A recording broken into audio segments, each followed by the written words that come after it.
Hello and welcome to Truth in Real Estate, where we help you understand the truth about residential real estate so you can make smart decisions about buying or selling your home and investing in real estate. This is Kevin Cahill. And this is Lisa Cahill.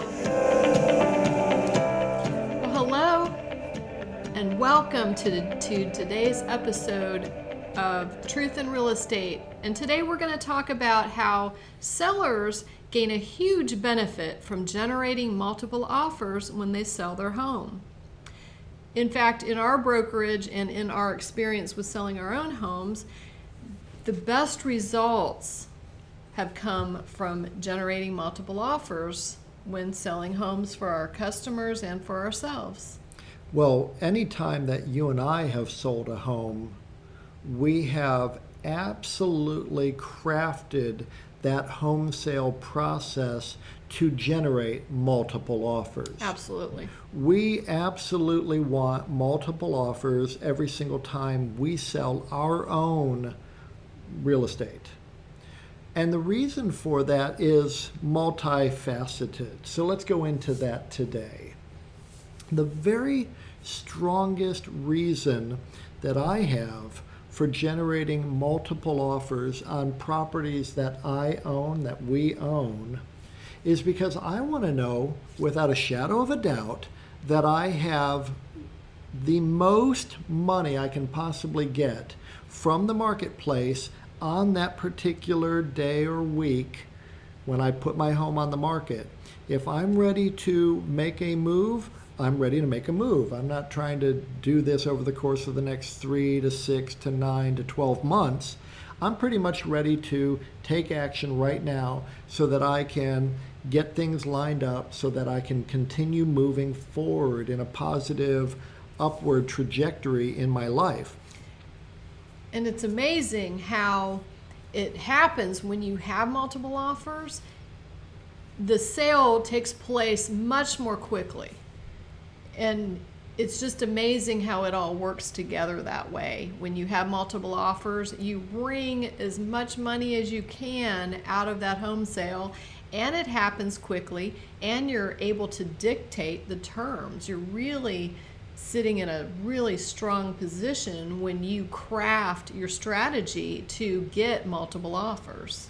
Now, obviously, we know that when we have multiple offers, we have all of the current buyers who are in the market aware of our property, able to come over and take a look at it, and we're going to let everybody and anybody who is interested in seeing our property when it's our own home, or our listings when we are working with home sellers to help them get top dollar quickly for their home with lower fees.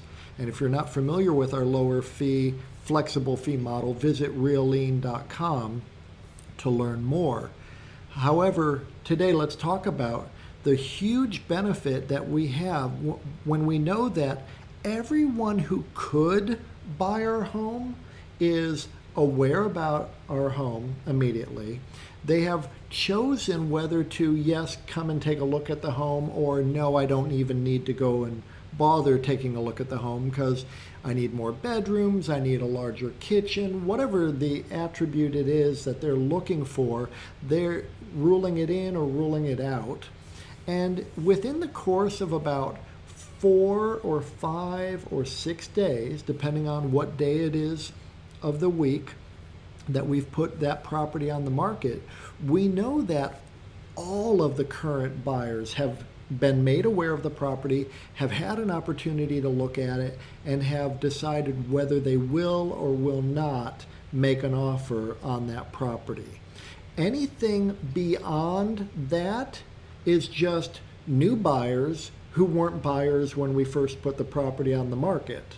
Exactly. And however, when we deal with multiple offers, we tend to wait a couple of days. We don't like to see someone taking an offer on the first day. That's just not a good strategy. It's best to wait a couple of days to make sure that you have all the buyers and make sure everybody's gotten in to see the property. Then that helps you generate more offers. We don't go way over a few days. We feel like we get the job done in a few days, like 2, 3, 4 days. Yeah, if need be, 5 or 6. But never on day one do we accept an offer. No way. You'll get home buyers trying to pressure you to take an offer on the first day, and that's a mistake usually. Well, you don't need to take an offer on day one. No. I mean, But if they try to pressure They you do. to do it, so you need to resist that. Well, here's the thing. If they are a serious buyer and they are going to give you the absolute most for your home that they should, then they're going to still be interested in buying your home on day 2, day 3, day 4, Yeah. or day 5 if they can. Yeah, don't get scared that they're going to turn Walk away. away, Yeah, yeah. they're not going to. If they're your right buyer. Right. And here's the thing. We've seen people make offers on a property on day 1, and our offer expires this afternoon at 5 o'clock. You have 2 hours to get back to us. We advise our home sellers to simply allow that time to lapse. Do not worry about that. We're very prompt and appropriate in our response to that interested buyer. We will say something along the lines of, hey, thank you so much. We really appreciate your offer. The seller is unable to respond in your time frame. However, if you're still interested beyond that time frame, please let us know. If your offer truly expires at 5 p.m. today, well, we wish you all the very best of luck, but the seller is not in a position to respond by 5 o'clock today. It's a tactic. Overwhelmingly, that same buyer is going to say, oh, no, I'm definitely interested. Yeah. Please, just keep us informed. Let us know what's going on. And that's fine.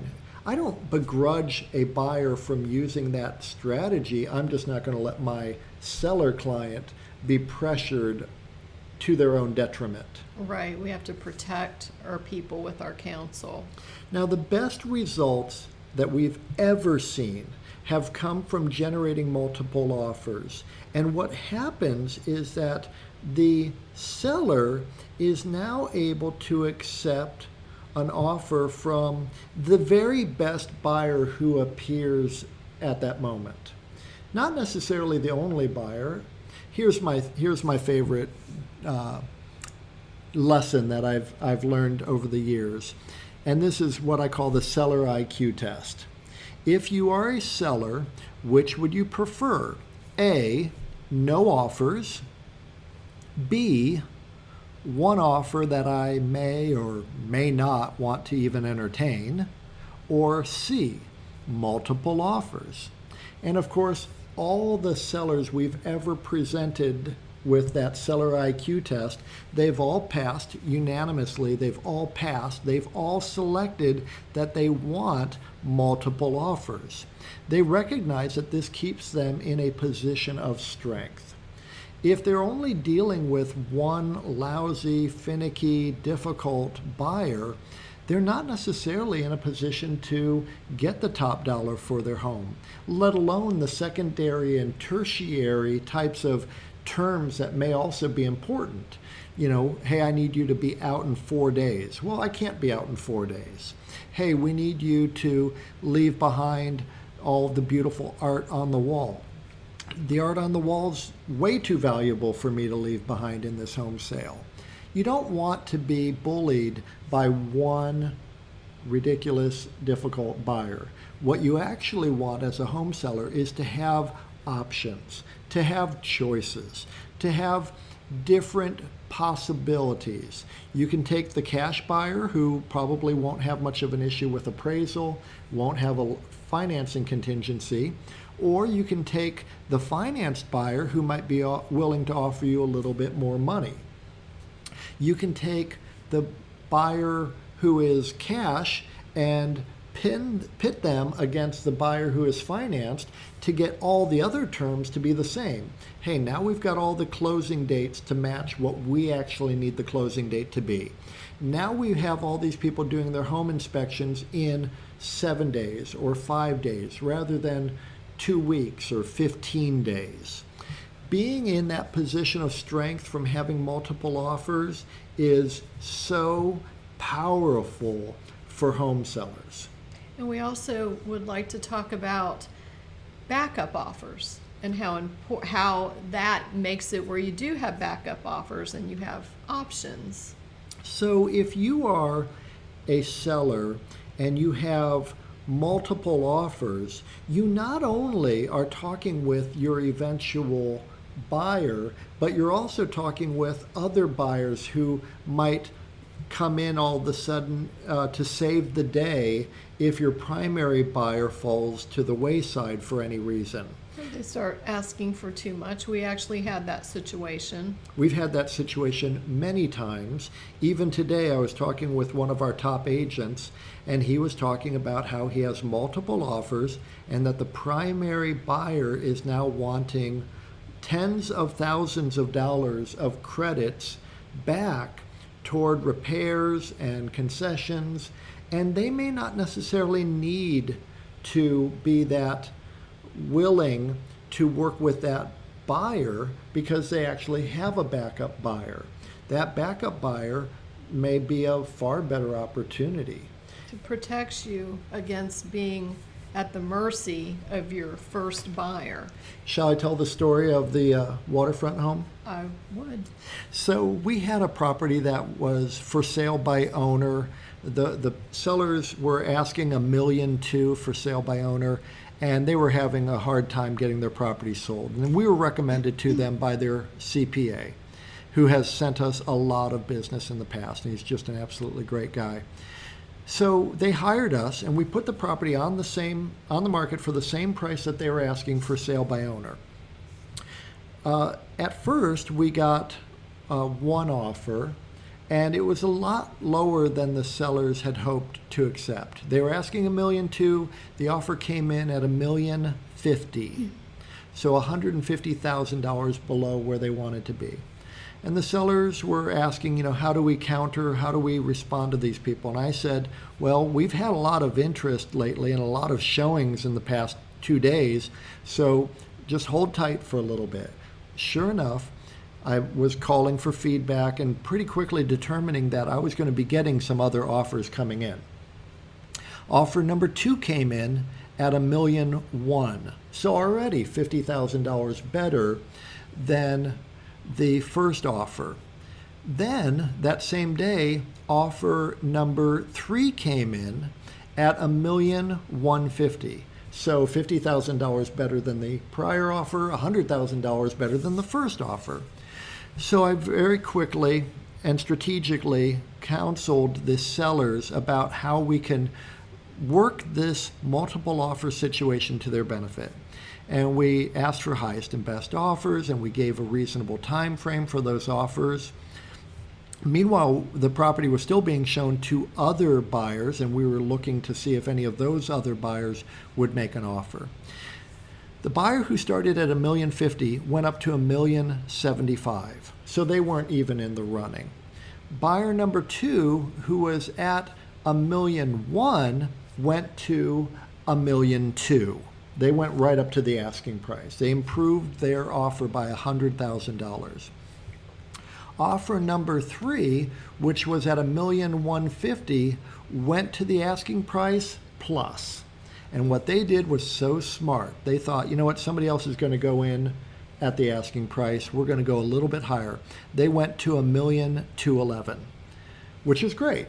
Now, all these offers were cash, and all of them were willing to close on the time frame that the sellers wanted, which was something that we negotiated as part of dealing with the multiple offers. We were able to get all these offers to be pretty much the same. Now we just were comparing price. The buyers at $1.211 million had their home inspections, and I prepared the sellers for this possibility. Sure enough, they were looking to grab back some of that money that they felt like they might be overpaying. So they had their home inspections, and they said that based on their inspections, they were asking for a brand new roof, and it was a clay tile roof, not cheap. They wanted both air conditioning systems in this home to be replaced. One was 3 years old, didn't need to be replaced. The other one was 12 years old, so it was nearing the end of its useful life expectancy. They wanted the electrical panel to be upgraded. That wasn't really necessary, but I could understand if somebody wanted to improve the electrical panel. And they were asking for a bunch of minor little details as well. Since I had prepared the sellers for this possibility, I already knew what I was at liberty to say to the agent when she called me up and said they're wanting all these demands. And I said to that agent, I've spoken with the seller. I've already prepared the seller for this possibility. And what I need you to do is hang up the phone with me and call the buyers back and see how quickly you can get those people to cancel their purchase agreement. We have a backup buyer. The backup buyer is sitting there waiting for this buyer to do something like this. And as soon as we can get rid of your buyer, we are ready to go with the backup buyer. So what I really need you to do is hang up the phone with me, call the buyer, let them know the seller's not going to do anything that they're asking. And in fact, we'd like to get them released from this contract as quickly as possible. She called me back in 4 minutes. And she said, the buyers are fine with the property. They'll take it as is. We completely eliminated about $140,000 of grab back by having a strong backup buyer ready to go. Now, this is something that I've done dozens and dozens of times. That was, in my experience, one of the most pronounced experiences of a huge grab back because of the inspection. And it was one of the most instantaneous and complete retractions of their demands. I've had other situations where people have asked for, hey, it's a $600,000 home. We'd like $8,000 toward the air conditioning system, which is on its last leg. You know, that might be a situation where the seller says, I'm not willing to pay $8,000. We weren't offering brand new air conditioning. We made it very clear that we have an older air conditioning system. And when we have multiple offers, that $8,000 request disappears. It might also be the case that you have a scenario where it's a $500,000 home and the buyers are asking for $3,200 worth of nickel and dime type of stuff. And you say, you know, relatively speaking, you're not asking for much, but we have a backup buyer and I don't know if the seller's going to want to deal with you. Can you double check? Because if they don't want to deal with you, we're going to go with that backup buyer. And suddenly $3,200 of small nickel and dime demands disappears. What's amazing about it is it keeps the seller in a position of strength throughout the negotiations. They have what a lot of different people want. And if the price had been wrong, they would be stuck with just one buyer, and then they would have to put up with what that one buyer wants to do, which is a very weak position. Very weak. Now, I will share one thing because we're talking about the benefit to sellers from generating multiple offers.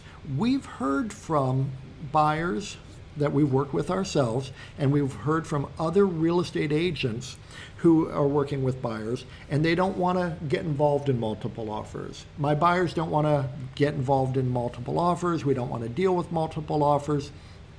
Let me tell you my approach as a very experienced real estate agent. Why in the world would you not want to buy what many people want to buy? You might as well put your hat in the ring. Throw your hat in the ring, see if you can get it. You don't know. You don't know what it's going to go for. You could be very capable of getting that. You just don't know until you try.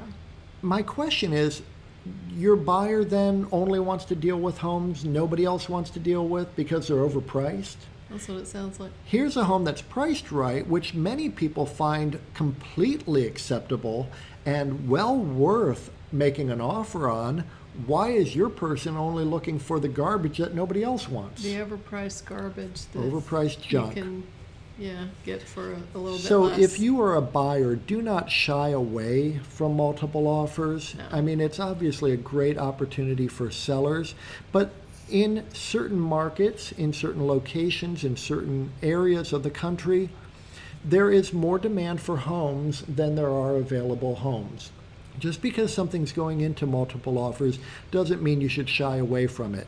If you needed to turn around and sell that home 3 or 6 months later, you know that you bought a home that everybody wanted to buy. That's correct. It's much better than buying the one home that you might have overpaid on, but you don't know because you didn't have multiple offers and you don't know what anybody else was willing to pay. And so you bought. Obviously, nobody wanted it. Nobody wanted it. That's what you're buying. Oh, avoid that like the plague. Well, we look forward to talking with you on our next podcast, which is going to be sort of lockstep to this podcast episode, which is what is the fastest way to sell a home? And we're going to talk about that next. You've been listening to Truth in Real Estate with Kevin Cahill. And Lisa Cahill. Whether you're thinking of making a move, or if you're interested in real estate as an investment, or if you're a real estate professional looking to enhance your skill set, we're here to help you make the very best decisions possible regarding residential real estate. Visit us at REALean.com to learn more about our company and to access our resources. Please be sure to subscribe to our podcast and share with your friends. Goodbye for now.